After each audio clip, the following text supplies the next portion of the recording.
Hello, word everyone, and welcome to another episode. I'm your host, Alex, and I'm thrilled to have you join me on this linguistic adventure.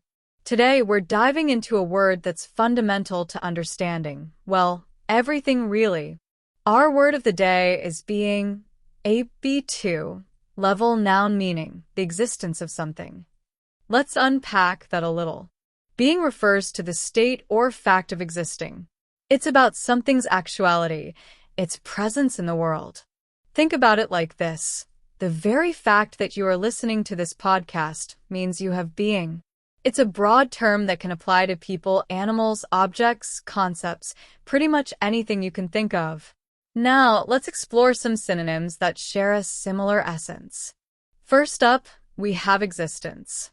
The existence of life on other planets is a topic of much debate. Next, consider entity. The company is a legal entity separate from its owners. Another word that comes close is reality.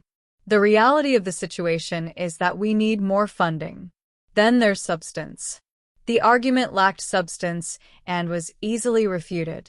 Finally, let's look at creature. Every living creature deserves respect. See how each of these words, while slightly different in nuance, points to that fundamental idea of something existing? Now, let's flip the script and examine some antonyms, words that represent the opposite of being. A primary antonym is non-existence. The non-existence of fairies is generally accepted. Another is nothingness.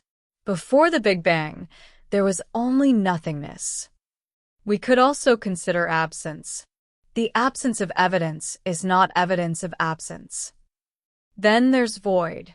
The universe began as an empty void. And lastly, let's think about annihilation. The annihilation of all life on Earth is a terrifying prospect. These words paint a picture of something not existing, which is the direct opposite of being. So, how can you use being in everyday life? Well, you can talk about a human being, referring to a person. For instance, you might say, she is a kind and compassionate human being. You could also discuss the being of a company, as in, the company's being is threatened by the economic downturn. Furthermore, you can refer to spiritual beings, such as angels or deities. It appears in philosophical discussions, like exploring the nature of being itself. Or use it in sentences like, his whole being resonated with joy, which means his entire person expressed joy. The core of her being longed for connection, meaning her innermost self desired connection.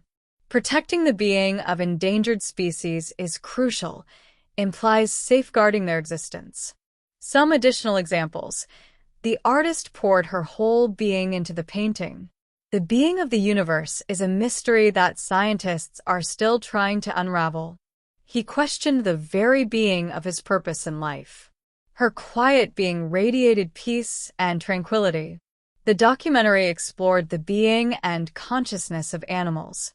The ethical treatment of all sentient beings should be a priority. The constant noise pollution affected his being and made him anxious. The politicians spoke passionately about the future being of the nation. She found solace in the quiet being of the forest. The therapist helped him understand the deeper aspects of his being. The play explored the complexities of human being. Meditation allows you to connect with your inner being. The philosopher explored the nature of being and time.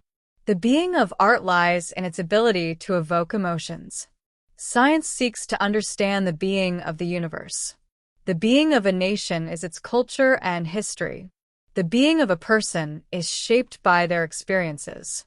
The spiritual leader emphasized the importance of inner being.